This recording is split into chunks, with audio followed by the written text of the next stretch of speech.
I met Rakib at a conference in Sydney, the World Parks Congress. There's something like 10,000 people there.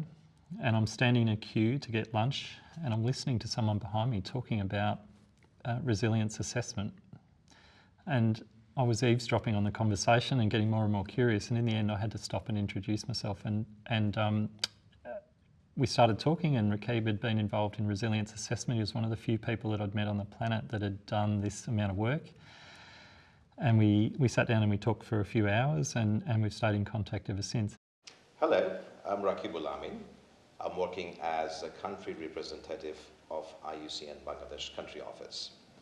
And I'm going to talk about my experience, my own personal journey, how I have come across resilience and I have used it in different field projects and where I'm moving towards. To begin with, I need to go back in 2012 when I was based in Bangkok. I was working in an initiative called MFF, or Mangrove for the Future.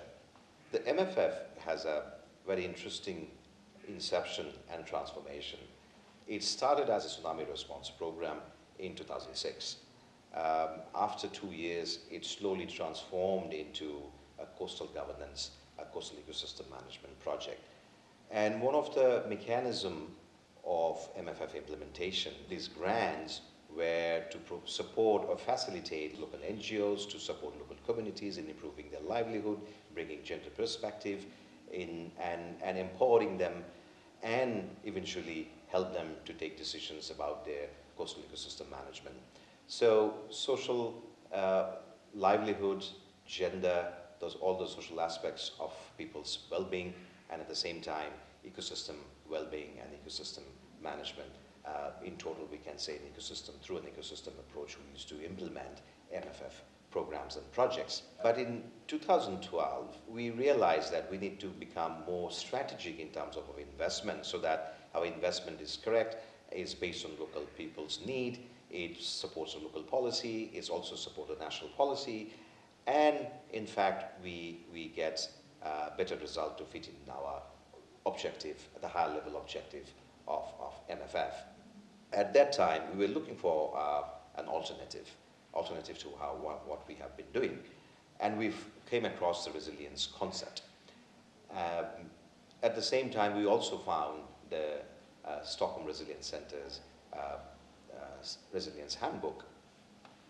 So we contacted Global Climate Adaptation Partnership, or GCAP, which was based as an Oxford-based organization led by Dr. Tom Downing. We also contacted Professor Mo Hamza and Vikram Mathur, all from Global Climate Adaptation Partnership. So they helped us to understand this very complex theory, and they helped us to unpack that resilience concept. And we learned it through series of dialogues and workshops in Bangkok and elsewhere. But challenge remain how we take this learning, how we take this theory into something practical, applicable at the field level.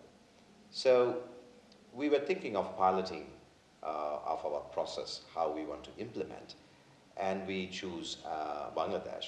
Me as a Bangladeshi, it was a natural choice for me to come and talk with my colleagues and devise a plan together with our regional colleagues and regional partners and local partners.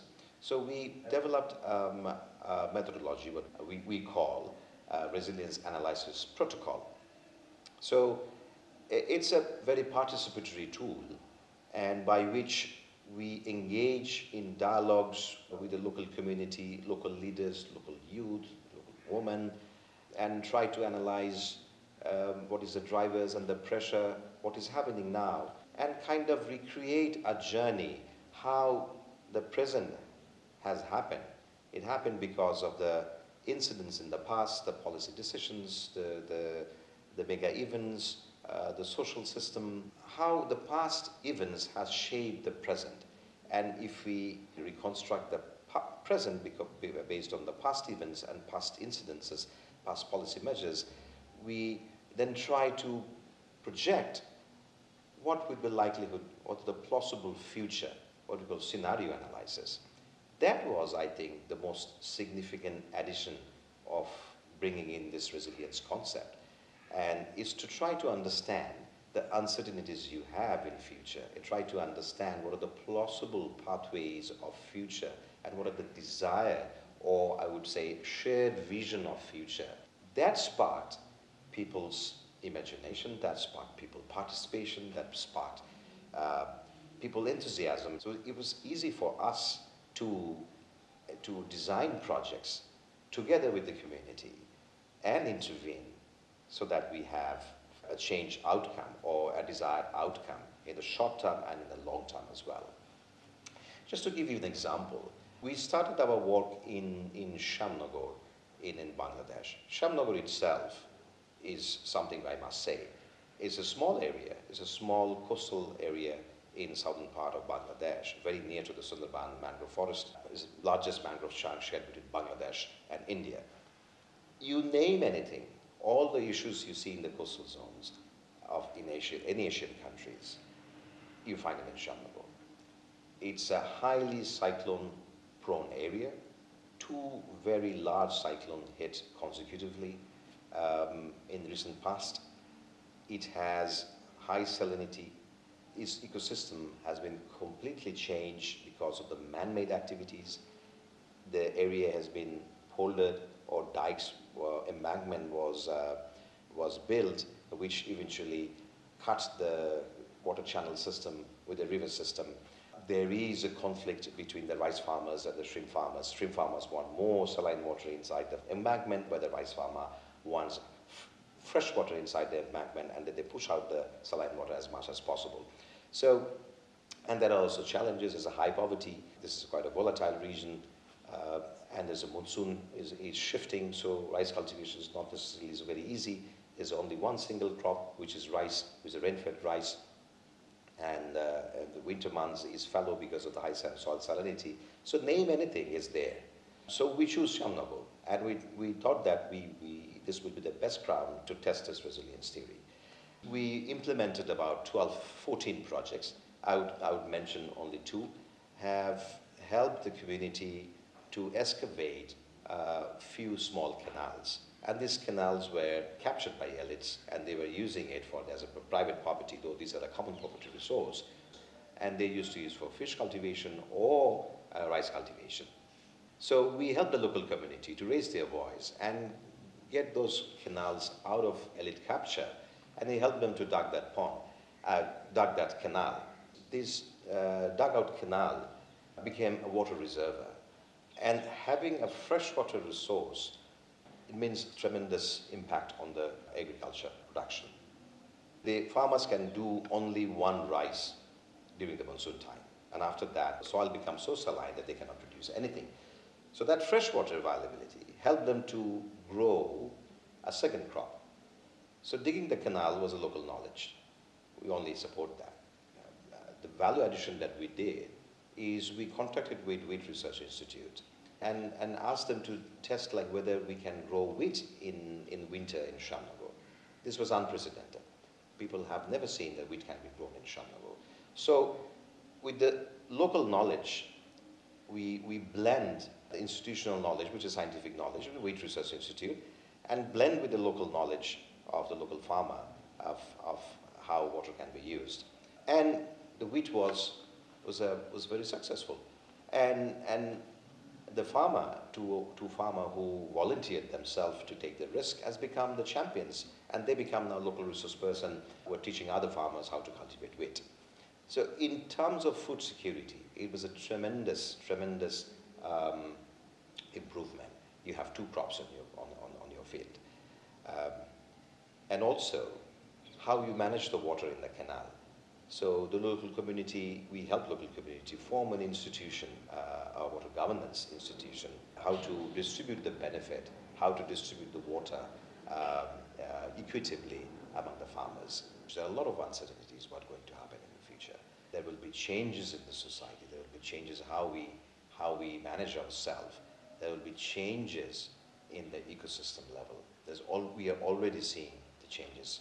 Ecosystems are changing, glaciers are melting, rivers are drying up, and a lot of changes happening, and which induce change in the human society.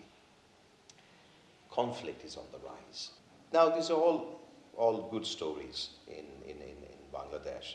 But now question remains whether you can predict the uncertainties, whether there are events which you cannot perceive right now, which can completely change all of a sudden what we have planned and what you have, your investment.